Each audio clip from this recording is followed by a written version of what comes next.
Next one, please. Continue, sir. Yeah. Yeah. So we start with, let's say, key features of the budget which have implications on employment and livelihoods. The first one is district targeting in agriculture for 100 districts. Pulses are important there. And it's also overall high-yielding variety seeds, improved variety seeds, vegetables and fruits, fish, the increased amounts under the Kisan Credit, etc.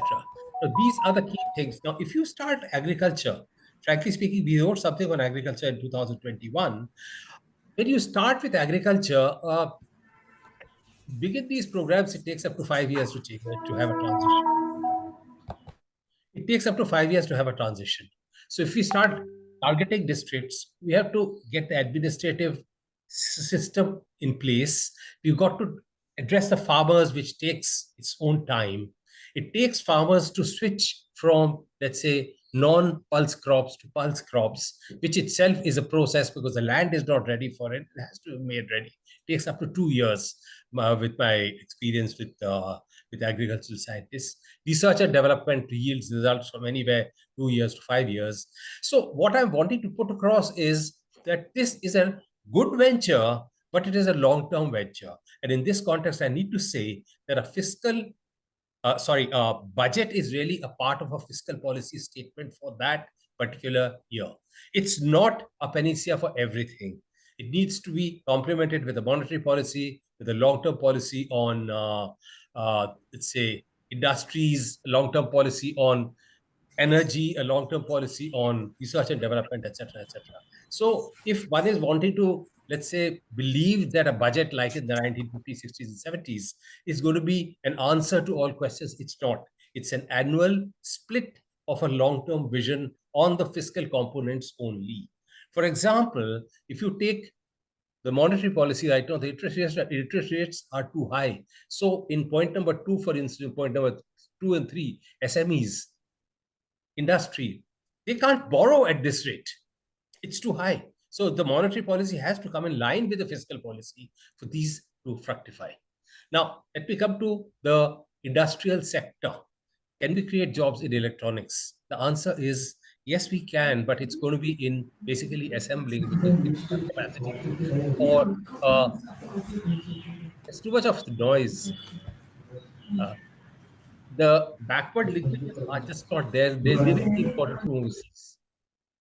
Leather, the same thing, that yes, we have leather capacities, but they are all in the small scale and tiny scale sector. While if you look at some of the companies in Italy or China, they've got leather factories which employ 4,000 or 5,000 people, and they've got brand marks all over the United States and Europe. We have none. So we need to develop these capacities, which will take up to 3-4 years again. For the same thing I can say for toys and for garments, that in garments also, I mean, despite our emphasis on garments for quite some time, we still have this sector in the tiny and small scale. We don't have large scale garment factories like, for instance, in Bangladesh or Cambodia, where they have these factories where 4,000 to 5,000 workers are working at a time and provide a critical minimum size for companies which market these products in Europe, like Gap, for example. They would not order from small scale industries. They would order in bulk and give a size, or give a certain style, and they would make it. So we need to open up this sector for the large scale and employ modern technologies, which again is a long-term proposition. On exports, what are we exporting is an important question. You look at the breakdown of the export, a great deal of it is raw materials. If you make it simpler to export through less bureaucratic means and lower taxes, what does it mean? It really means that we will export more of these raw materials. And for finished products, again, I go back to industries, that unless those industries develop and start competing, which means 3 to 5 years again, immediately there's hardly going to be any impact on human employment. Now, on human capital, I think a great deal needs to be told. We're talking about AI, which is very important. We talk about increasing seats in IITs, which is very important. Medical seats, yes, it's extremely important. Now, the key thing is our school system also geared to getting people into AI, IITs, and such things? The answer clearly is no, because if you look at most of the Zilla Parishad schools or municipal schools, latest reports show that class 5 students are hardly able to read class 3 texts. Now, with that kind of a standard, this is Zilla Parishad and municipal schools, and only this is only 22% of the students are able to do that. Now, if that kind of a standard is there from the feeder cadre, which is the school, the IITs are again going to create who? They are going to create elites who will probably, half of them will go abroad and provide human capital to international companies.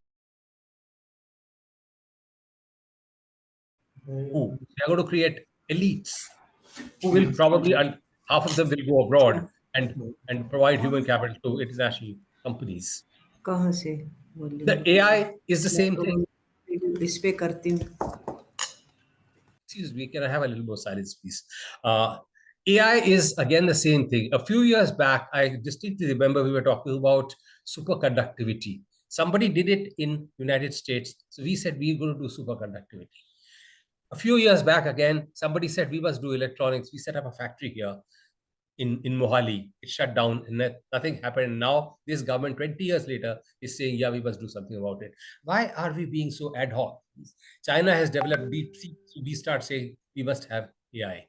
Now this ad hoc thing has to stop, and we need to have a long-term proposition in regard to our human capital and science policy.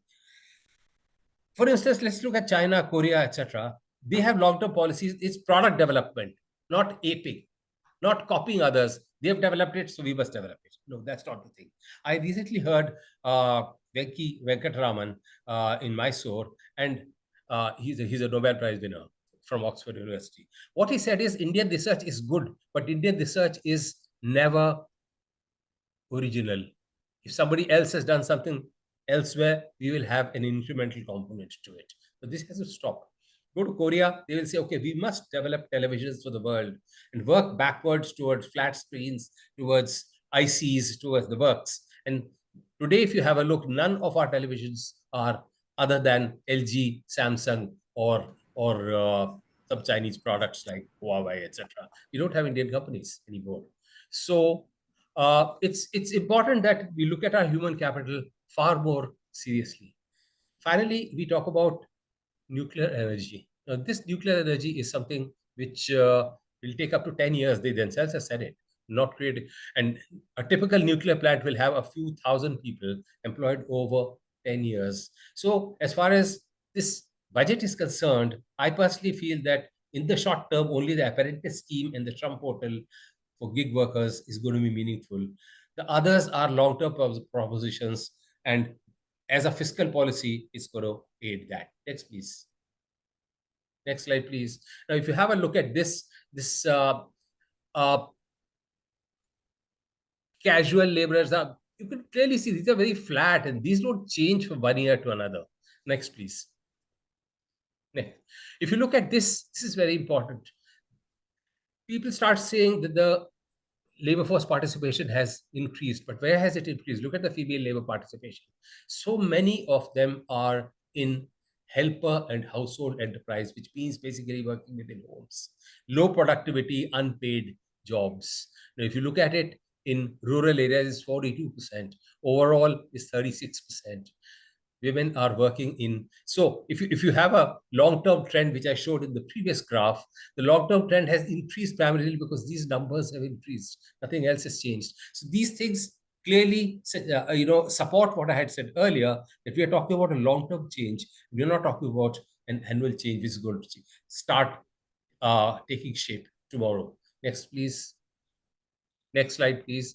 Now, if you look at this again, 45% of the 46% of the people are still working in agriculture, which has increased from 42% in the 2017-18 survey, which means that the modern sectors which are developing are no more absorbing labor. They are in some sectors are rejecting labor, some are replacing labor by lower skill labor by high skill labor, and in general, it's the agriculture sector which is really the backbone of providing jobs, despite the low contribution to the GDP up to something like 16-17%. Next, please. Now, this shows the earnings. Now, other than the wages of casual laborers, which have shown slight increase, that's probably because of Narega.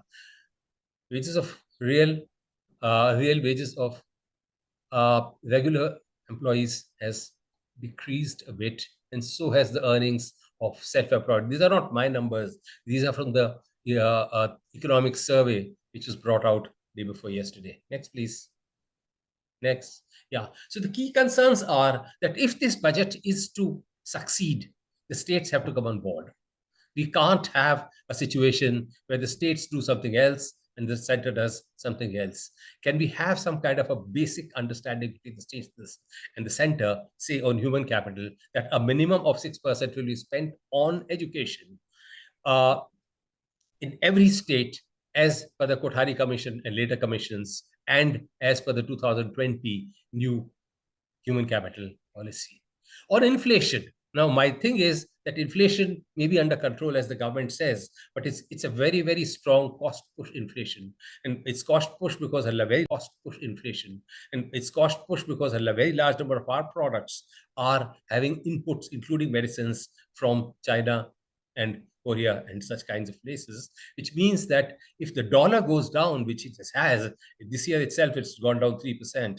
So 3% inflation will automatically show up extra in addition to what happens locally. So we need to be very careful about what we are seeing in regard to import-export policy, because inflation is going to hit people badly. Next is the pay commission. The government had in 2014-15 categorically declared there's going to be no pay commission anymore, and we will see when to increase the wages. But suddenly they declare a pay commission, which means several thousand crores of rupees will go to the babus and the clerks, etc., which means a large volume of resources will go to feeding this class of people rather than towards development process. Now, the fifth I have already talked about. Fourth, I have already talked about, that we need to have an integrated policy of monetary policy, fiscal policy, industrial policy, etc. Now, freebies is something which every government is doing. Unfortunately, this is a huge waste of resources. And I heard an interview which says freebies have a negative employment elasticity. And freebies, the more freebies you give, the more problems you're going to have. And in research and development, I've already talked about, unless we have a targeted policy of product development, which will be a world-class kind of a thing, things are not going to happen. Thank you. I think I'll stop at that.